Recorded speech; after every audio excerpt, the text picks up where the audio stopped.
La enfermedad pulmonar post-tuberculosa estará a cargo de la doctora Carla Tafur Vances. La doctora es médico especialista en neumología por la Universidad Peruana Cayetano Heredia, médico asistente del Servicio de Neumología y docente de la Universidad Peruana Cayetano Heredia. Es para mí un honor, doctora, darle el pase. Adelante. Muchas gracias. Bueno, en primer lugar, agradecer a toda la comisión organizadora de este evento por permitirme en esta oportunidad revisar este tema con ustedes, que es también sumamente importante porque, si bien es cierto, la mayor parte de nuestros esfuerzos están orientados al diagnóstico de la enfermedad activa, al tratamiento oportuno, para justamente tratar de disminuir la prevalencia e incidencia de esta enfermedad en nuestro país, los problemas que se pueden derivar después del tratamiento y la curación de la tuberculosis en nuestros pacientes también son importantes, y es justamente el tema que nos trae el día de hoy a revisión, que es enfermedad pulmonar post-tuberculosa, la agenda de la que vamos a discutir. El tema de enfermedad pulmonar post-tuberculosa ha sido pasado bastante por alto como una causa significativa de enfermedad pulmonar crónica en los últimos 50 años. Previo a eso, los primeros 50 años del siglo pasado, sí hubieron varias publicaciones, reporte de casos, series de casos, estudios de diferente índole, que hablaban de la secuela tuberculosa, pero en los últimos 50 años el mayor esfuerzo ha estado puesto, como lo mencioné, en justamente el diagnóstico y tratamiento de la enfermedad activa. Y es recién en los últimos años que ha habido un nuevo interés por entender qué es lo que sucede en los pacientes que ya han sido dados de alta del tratamiento antituberculoso y que tienen esta condición que es la enfermedad pulmonar post-tuberculosa. Hay una alta carga de morbilidad y mortalidad en pacientes por esta condición o esta enfermedad. Y esto es importante inclusive en los países de ingresos altos, donde creeríamos que probablemente esta morbilidad y mortalidad no fuese tan alta. Sin embargo, se ha visto que, comparando con la población general que no ha tenido tuberculosis, o sea, la población general, las personas que han tenido tuberculosis, han recibido un tratamiento para tuberculosis, tienen tasas de mortalidad que son significativamente más altas, hasta 3 a 6 veces más. El año 2019 se llevó a cabo el primer simposio internacional de justamente las condiciones post-tuberculosis y la enfermedad post-tuberculosa dentro de ello. Ha sido uno de los primeros esfuerzos por tratar de visibilizar este problema e incentivar justamente el interés por realizar investigación en esta área. Debemos empezar primero definiendo entonces qué cosa es una enfermedad post-tuberculosa, y es la evidencia de cualquier anormalidad respiratoria crónica, ya sea con o sin síntomas, que puedan ser atribuidos al menos en parte a una tuberculosis pulmonar previa, ¿no? En este caso, cuando hablamos específicamente de el compromiso pulmonar por tuberculosis, pero en líneas generales esto aplica a cualquier órgano, aparato o sistema que haya sido comprometido por tuberculosis previamente. Y hay dos estudios muy grandes conocidos por todos ustedes, el BOL y el PRATINO, junto con otros estudios clínicos y revisiones sistemáticas, que han demostrado que existe esta asociación entre tuberculosis pulmonar, en este caso, y anormalidades estructurales y funcionales a nivel respiratorio. Dos estudios muy interesantes, uno de Romanowski del año 2019, que mostraba que la enfermedad cardiovascular era la principal causa de muertes en exceso en pacientes que habían completado tratamiento antituberculoso, y el otro estudio es el de Ranzani y colaboradores del 2020, fue un estudio de cohortes brasileño, que encontró que en este caso la enfermedad respiratoria era la causa más frecuente de muertes en exceso durante el primer año después de haber sido diagnosticados los pacientes de tuberculosis, en este caso pulmonar. Hablemos un poquito de la patogénesis de esta enfermedad post-tuberculosa. Entonces, en realidad todo parte de un juego o interacción entre el agente patógeno, en este caso el Mycobacterium tuberculosis, y la respuesta inmunológica del huésped, ¿no? Esta interacción donde hay una serie de células inflamatorias, citoquinas, quimioquinas, que intervienen en todo este proceso y juego entre estos dos factores, produce daño a nivel de diferentes estructuras del aparato respiratorio, como lo vamos a ver a continuación. Hay 4 puntos importantes en esta patogénesis. Uno es lo que conocemos como el proceso de formación y resolución del granuloma, al que no vamos a entrar en profundidad porque va más allá del tema de discusión en este momento. Producción de citoquinas, incluyendo factor de necrosis tumoral alfa e interleuquinas. Factores de transcripción, incluyendo el factor inducible por hipoxia, y enzimas, dentro de ellas las más importantes e interesantes en enfermedad post-tuberculosa están las metaloproteinasas. Entonces, este es un cuadrito bastante interesante donde podemos ver justamente en color verde, todos los recuadros que están en color verde, factores de transcripción, citoquinas, quimioquinas, que regulan la expresión de enzimas, en este caso las metaloproteinasas, que intervienen, algunas de ellas en la formación de granulomas, pero otras en la degradación del tejido y la formación directa de cavitación a nivel pulmonar. En púrpura, nuevamente resaltando, tenemos a las metaloproteinasas que promueven esta formación de granulomas y la cavitación. Y tenemos algunos otros factores que son bastante interesantes, como por ejemplo la interleuquina 1 beta, que a raíz de fibrosis pulmonar idiopática se conoce que es uno de los factores que regula la fibrinogénesis.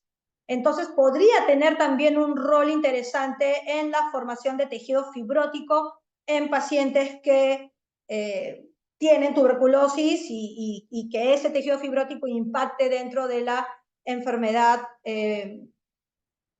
post-tuberculosa, ¿no?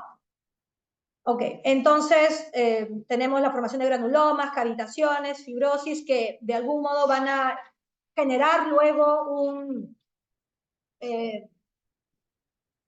patrones, ya sean obstructivos o restrictivos, en la funcionalidad pulmonar de los pacientes que están con la enfermedad y son posteriormente dados de alta. ¿No? Entonces, todos estos mecanismos de mediadores inflamatorios y formación de granulomas, cavitaciones. Finalmente podemos agrupar los daños que se producen a nivel pulmonar en distorsión de la vía aérea, disminución de la elasticidad pulmonar, destrucción de componentes musculares en la pared bronquial, daño propiamente del parénquima pulmonar y daño de la vasculatura pulmonar, ¿no? Y compromiso también a nivel pleural. Todo esto me va a generar alteraciones anatómicas que las vamos a visualizar en los diferentes estudios de imágenes y alteraciones en las pruebas de función pulmonar que traducen las alteraciones propias de la fisiología respiratoria. Este gráfico resume un poquito los componentes de lo que finalmente me va a generar obstrucción a nivel de la vía aérea o un componente restrictivo a nivel pulmonar en el caso de enfermedad post-tuberculosa. Las cavitaciones, la formación de bronquiectasias y la diseminación broncógena de la enfermedad y las lesiones endobronquiales, finalmente me van a generar una disminución del flujo de aire a la expiración, que se traduce espirométricamente en una disminución del BF1, lo cual me habla de un componente obstructivo. La producción de este exceso de tejido fibrótico, el endurecimiento del parénquima pulmonar, la distorsión broncovascular y el engrosamiento también de la pleura van a disminuir la distensibilidad y van a disminuir la capacidad vital forzada en la espirometría, manteniendo o incrementando inclusive el ratio BF1 capacidad vital forzada, lo cual se traduce en una fisiología predominantemente restrictiva, ¿no? Y los pacientes pueden tener un componente restrictivo, obstructivo o una combinación de ambos dentro de lo que es enfermedad pulmonar post-tuberculosa, ¿no? Este cuadrito nuevamente resumen el compromiso de la vía aérea, del parénquima, de la pleura, de la vasculatura pulmonar, de la que vamos a ir hablando un poquito a lo largo de las siguientes diapositivas. Entonces, conversando un poquito del compromiso de la vía aérea, lo que se ha visto en los estudios es que, primero, la data es bastante heterogénea, depende un poquito de la población que está en estudio, pero los reportes que hay nos hablan de alteraciones espirométricas en general en estos pacientes que pueden oscilar entre el 30 y casi 70%, dependiendo nuevamente de la población que está siendo estudiada. El componente obstructivo predomina sobre el componente restrictivo, con rangos también bastante amplios de reporte de frecuencia según el estudio que se revise. Este estudio del 2020 de Algut y colaboradores nos mostró que en pacientes que son diagnosticados de TB, empiezan tratamiento de antituberculosis, se les sigue en el tiempo inclusive posterior al término del tratamiento y haber sido dados de alta. En estos pacientes, al realizarles tomografías cuantitativas y pletismografías evolutivas en el tiempo, se vio que progresivamente va apareciendo y va aumentando atrapamiento de aire, que se mantiene inclusive, como lo mencioné, posterior al cumplimiento del tratamiento y haber sido dados de alta. En cuanto al componente de compromiso estructural propiamente del parénquima pulmonar, o la afectación estructural del parénquima pulmonar, el primer problema que se tiene para poder tener resultados homogéneos en los estudios es que no hay herramientas clínicamente validadas que permitan describir estas alteraciones estructurales o evaluar la severidad o gravedad de este compromiso estructural en los estudios de no hay herramientas clínicamente validadas que se puedan usar homogéneamente o estandarizadamente en los diferentes estudios, ¿no? Pero dentro de las alteraciones que habitualmente se describe, pues tenemos cavidades residuales, bronquiectasias, cambios fibróticos, a menudo con distorsión de la anatomía y tejido pulmonar francamente destruido, y en ocasiones vemos la pérdida completa de lóbulos o pulmones en los pacientes que evaluamos. Esas son algunas imágenes de revisión, ¿no? Lo más frecuente ver bronquiectasias posttuberculosas, tanto lóbulos inferiores, dependiendo de la extensión o compromiso inicial de la enfermedad, como también a nivel de lóbulos superiores. Imágenes cavitarias, un punto interesante que siempre se recalca es que habitualmente las paredes de las imágenes que suelen ser secuelares son muchísimo más delgadas de cuando tenemos cavidades de enfermedad activa o con franca inflamación, ¿no? Diferentes densidades o atenuaciones del parénquima pulmonar, mosaicismo en estas zonas y algunas imágenes y nódulos de aspecto secuelar. Acá interesante ver cómo hay prácticamente la pérdida completa del lóbulo superior izquierdo en esta imagen, y acá la pérdida prácticamente completa del pulmón del lado izquierdo con hiperinsuflación compensatoria del pulmón contralateral. El año 2016, Malherbe y colaboradores mostraron un estudio en el cual se observaba que además de esas imágenes secuelares, también se ve una alta frecuencia de cambios inflamatorios seculares. O sea, no todo es fibrosis, bronquiectasias, emposamiento, calcificaciones, sino que a veces también hay consolidados, vidrio esmerilado y nódulos con actividad metabólica visualizado en los PET scan. Y hasta el momento el significado clínico de esta inflamación continua en enfermedad posttuberculosa no está del todo claro. Hablando ahora del componente, hemos hablado del componente de la vía aérea, el componente propiamente del parénquima pulmonar. Hablando ahora de la parte vascular, no se tiene del todo clara cuál es la carga de enfermedad vascular en enfermedad posttuberculosa. Hay data insuficiente sobre su incidencia y sobre el pronóstico de la hipertensión pulmonar en estos pacientes. Pero es lógico pensar que la hipertensión pulmonar va a ser consecuencia del daño pulmonar y va a ser común en el contexto de una enfermedad pulmonar extensa, y en países con alta carga de la enfermedad como el nuestro, no es infrecuente que los pacientes lleguen con cor pulmonar avanzado. Otro aspecto importante es el compromiso crónico por aspergillus a nivel del pulmón. Y en este caso, dos escenarios. Por un lado, la aspergilosis pulmonar necrotizante crónica, y por el otro lado, la formación de aspergilomas en cavidades secuelares, ¿no? Son lo clásicamente descrito como el compromiso crónico por aspergillus a nivel en enfermedad post-tuberculosa. Se habla en algunos estudios que la prevalencia a los 5 años después de haber terminado el tratamiento anti-TB de este compromiso puede llegar hasta el 18%, y los criterios de este compromiso crónico pulmonar por aspergillus, básicamente cuando estamos frente a aspergilosis pulmonar necrotizante crónica, síntomas respiratorios o constitucionales de larga data, más de 3 meses, hallazgos radiológicos sugerentes y evidencia serológica o microbiológica de aspergillus. Y en torno a este tema, Mecchi y colaboradores en el año 2020 hicieron un estudio de cohorte en el cual siguieron a 405 individuos que habían terminado el tratamiento antituberculoso por primera vez, era la primera vez que tenían la enfermedad, en Malawi, y fueron evaluados con tomografías de alta resolución al término del tratamiento. La prevalencia que observaron de bronquiectasias estaba alrededor casi del 45%. La presencia específicamente de bronquiectasias quísticas moderadas o severas llegaba casi cerca al 13%, y un dato interesante era que la prevalencia de esas bronquiectasias moderadas o severas era mayor en pacientes VIH negativos en comparación a pacientes VIH positivos, y de eso vamos a hablar en un momento. La presencia de misetomas estaba en torno al 1.3%, y la presencia de serología positiva, específicamente IgG para aspergillus, en menos del 1%.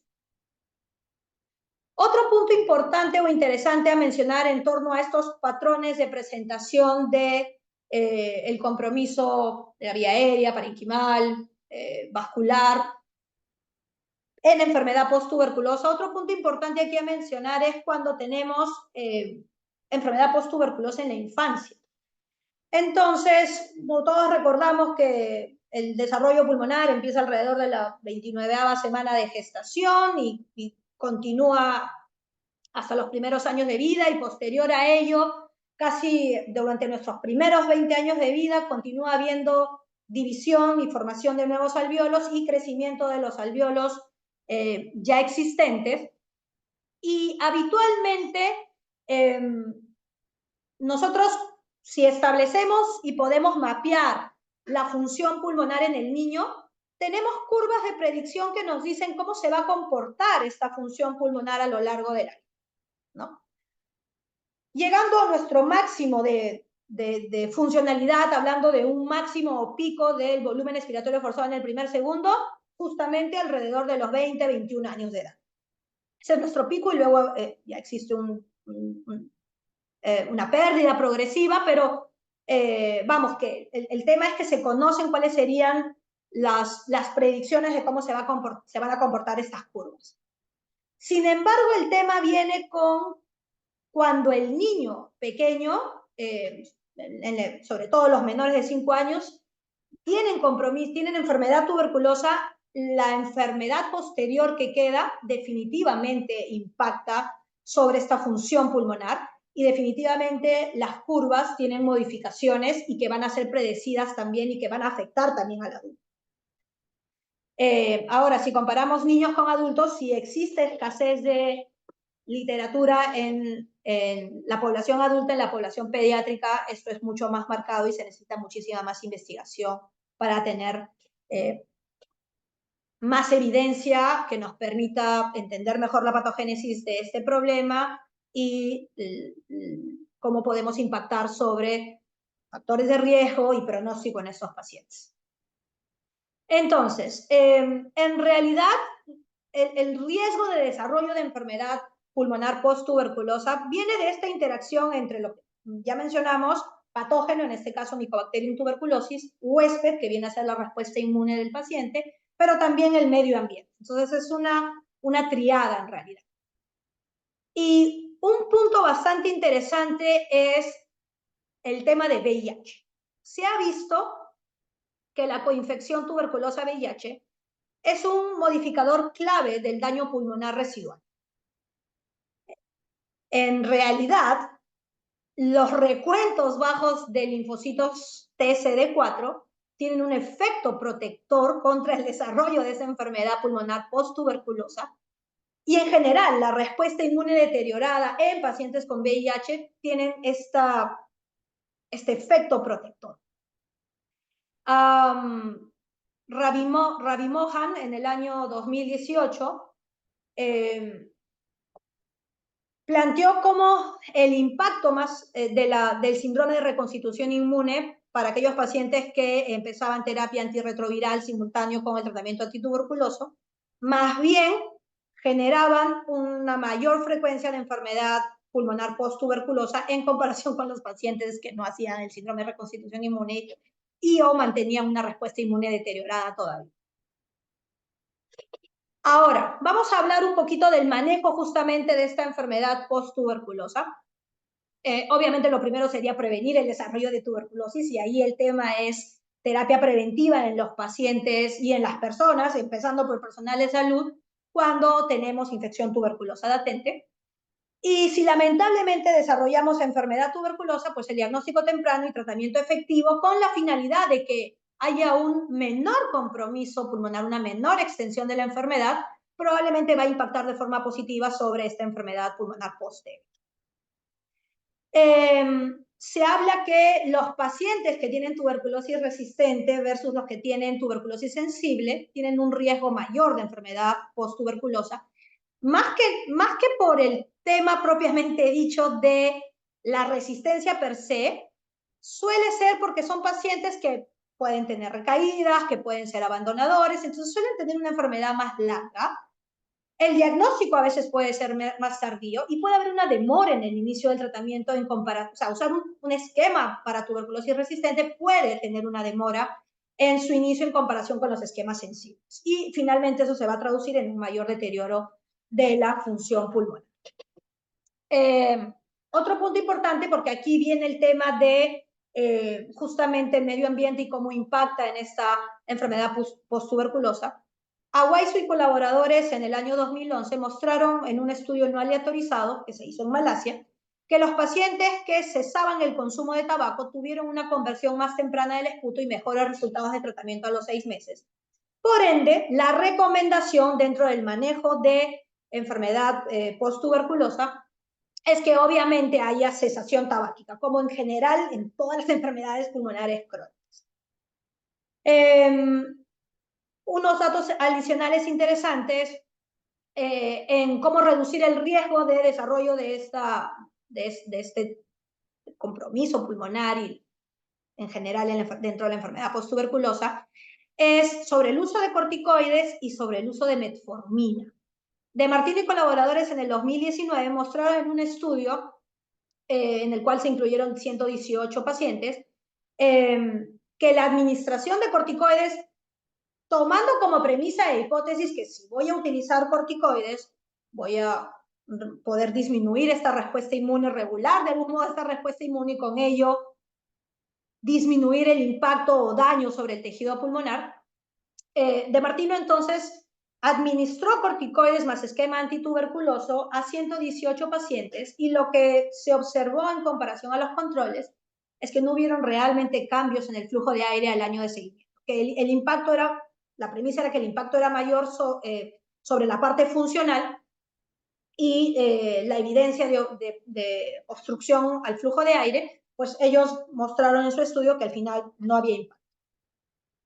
Kumar y colaboradores el año 2018 postuló el uso de metformina, porque la hipótesis es metformina impacta sobre los niveles de metaloproteinasas y ya hemos visto que las metaloproteinasas degradan tejido, favorecen la formación de cavitaciones, y específicamente las metaloproteinasas 1, 2, 3, 9 y 12. Y la postulación y lo que se observó sí es que había una menor extensión del compromiso de la cavitación, pero sin embargo, este no fue un estudio, no fue un ensayo clínico aleatorizado. Entonces, se necesitaría evidencia mucho más sólida de si la metformina podría tener algún impacto en prevención de enfermedad post-tuberculosas al actuar sobre los valores de estas metaloproteináceas específicamente. Ahora, cuando ya tenemos, todo lo que hemos hablado ha sido medidas que nos permitan prevenir el desarrollo de enfermedad post-tuberculosa, pero ¿qué hacemos cuando ya tenemos enfermedad post-tuberculosa establecida? Y ya vamos a acabar prontamente. Lo primero, Vizca y colaboradores, el 2019 mostró que rehabilitación pulmonar mejora los síntomas, todos los scores que evalúan síntomas mejoran cuando se interviene con rehabilitación pulmonar, y en general la calidad de vida de los pacientes también mejora. Obviamente cesación tabáquica, que ya mencionamos, y vacunación como en todas las enfermedades pulmonares. ¿Qué hay del uso de broncodilatadores, sabiendo que la obstrucción al flujo de aire es uno de los principales problemas en estos pacientes? Pues obviamente puede ser útil para mejorar esta obstrucción al flujo de aire, disminuir la disnea y mejorar o prevenir de algún modo el deterioro de la función pulmonar. Sin embargo, no existen específicamente en este grupo de pacientes ensayos clínicos aleatorizados que evalúen la eficacia y la magnitud o impacto de este efecto o cuál sería la elección del mejor medicamento hasta el momento, ¿no? Tenemos este estudio del año 2017, que fue un estudio que evaluó pacientes con obstrucción moderada grave del flujo de aire y en los que se utilizó indacaterol a una dosis de 150 microgramos y en el que se observó que había una mejora significativa de la función pulmonar y en los scores que evaluaban disnea a las 8 semanas en comparación con placebo, pero no hubo ninguna mejora en la calidad de vida. Este otro estudio que evaluó tiotropio fue un estudio que no fue aleatorizado, pero también mostró mejoras significativas en función pulmonar en pacientes con enfermedad post-tuberculosa y con BF1 menor de 80%, cuando se utilizaba este fármaco al menos durante 2 meses. Pero tampoco, en ese estudio, perdón, no se evaluó calidad de vida. ¿Qué hay del uso de corticoides inhalados? Los comentarios, no existe evidencia data suficiente, pero los comentarios que dan los diferentes autores es que primero podría existir un mayor riesgo de infección micobacteriana, ya sea reinfección, recaída o inclusive la infección con otras micobacterias no tuberculosas. Los corticoides inhalados podrían potencialmente alterar la microbiota respiratoria y generar disbiosis, y esto aumentar el riesgo de infecciones no tuberculosas, de exacerbaciones por otras infecciones bacterianas o de otra etiología, ¿no? Entonces, hasta el momento no hay data suficiente para respaldar su uso, salvo que tengamos la comorbilidad asma, enfermedad post-tuberculosa, como a veces puede suceder, ¿no? ¿Qué hay sobre la profilaxis y el tratamiento, ¿no? de las infecciones en estos casos, del tratamiento antibiótico en estos casos? Acá la data se extrapola de bronquiectasias en general, porque no es que existan estrategias específicas para el manejo de bronquiectasias, ¿no? Esto se extrapola de las guías de manejo de bronquiectasias en general. En las guías que hablan de bronquiectasias, no fibrosis quística, ¿no? Aclarando ese. Y el pilar principal de la terapia es tratar de cortar o evitar el círculo vicioso que se forma con menor aclaramiento mucociliar, infección crónica e inflamación que finalmente me va a conducir a un mayor daño pulmonar, ¿no? Que es el círculo vicioso de Cole que conocemos, ¿no? Alteraciones en el aclaramiento del moco, éstasis del moco, más colonización bacteriana, más inflamación neutrofílica y liberación de proteasas, lo cual me va a generar mayor destrucción de la vía aérea y alteraciones estructurales que finalmente me van a llevar a la formación de más bronquiectasias, ¿no? Ahora, un tema siempre importante cuando hablamos de profilaxis y de tratamiento antibiótico, profilaxis de infecciones o ya del manejo de infecciones o exacerbaciones infecciosas en bronquiectasias es nuestro eterno dolor de cabeza, que es la presencia de Pseudomonas aeruginosa, ¿no? En caso de que tengamos evidencia de infección por Pseudomonas aeruginosa, considerar o evaluar la posibilidad de uso de la colonización crónica por Pseudomonas aeruginosa, la posibilidad de utilizar algunas medidas preventivas para tratar de evitar nuevos episodios de exacerbación, como por ejemplo el uso de macrólidos o de antibióticos inhalados. Pero cuando aislamos por primera vez Pseudomonas en un paciente, no cuando ya tenemos cultivos repetidos y ya sabemos que hay una colonización crónica, ahí el esfuerzo tiene que ir por tratar de administrar un tratamiento de erradicación. Pero en los exacerbadores frecuentes, obviamente, además de todas las medidas para tratar de mejorar el aclaramiento del moco y mejorar las condiciones de base, siempre entra a tallar la posibilidad de uso de macrólidos crónicos, de uso de macrólidos como terapia preventiva, y en los pacientes que tienen altas cargas bacterianas, el uso de antibióticos. Ahora, un punto también importante en el tratamiento es cuando tenemos pacientes en los cuales hay una disyuntiva o dificultad para diferenciar si estamos frente a infecciones o exacerbaciones por infección bacteriana de esta enfermedad pulmonar post-tuberculosa, sobre todo cuando estamos frente a bronquiectasias, versus la posibilidad de un nuevo episodio de TB, ¿no? Y a veces se indican tratamientos antituberculosos sin evidencia microbiológica que en situaciones en las cuales no estamos frente a un nuevo episodio o una recurrencia de la tuberculosis per se, ¿no? Y ahí un tema o un punto que también hay que traer a la reflexión siempre es, a partir de este estudio de Terón y colaboradores del año 2016, la tasa de falsos positivos en pruebas moleculares en pacientes que ya han tenido tuberculosis previa. Específicamente el uso, por ejemplo, de GeneXpert, 1 de cada 7 casos puede ser un caso falsamente positivo en pacientes que ya han tenido tratamiento antituberculoso previo, fueron dados de alta exitosamente y en los que estas pruebas pueden permanecer positivas a pesar de no tener enfermedad tuberculosa actual, muchísimos años después de haber sido dados de alta.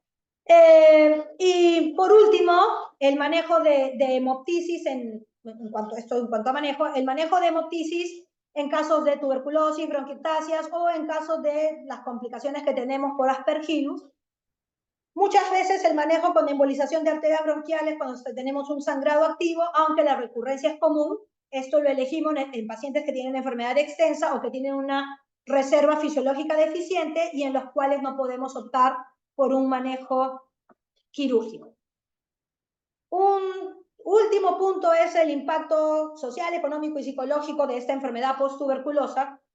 Definitivamente es un impacto negativo, la data aún también es limitada y su influencia a largo plazo está por ser definida, pero algo que es interesante es mirar que la morbilidad y mortalidad de la enfermedad post-tuberculosa podría aumentar los años de vida ajustados por discapacidad en al menos un 54%, y en algunos reportes podría ser hasta casi por encima del 170% en algunos modelamientos preliminares. Entonces, ¿qué podemos concluir de la enfermedad post-tuberculosa? Que es una causa importante de enfermedad pulmonar crónica a nivel global, especialmente en países como el nuestro de ingresos bajos y medianos, que se necesita mucha investigación para mejorar nuestra comprensión de la historia natural, prevención y tratamiento de esta condición, y que esta información basada en investigaciones es fundamental para facilitar el desarrollo de pautas de manejo basadas en esta evidencia.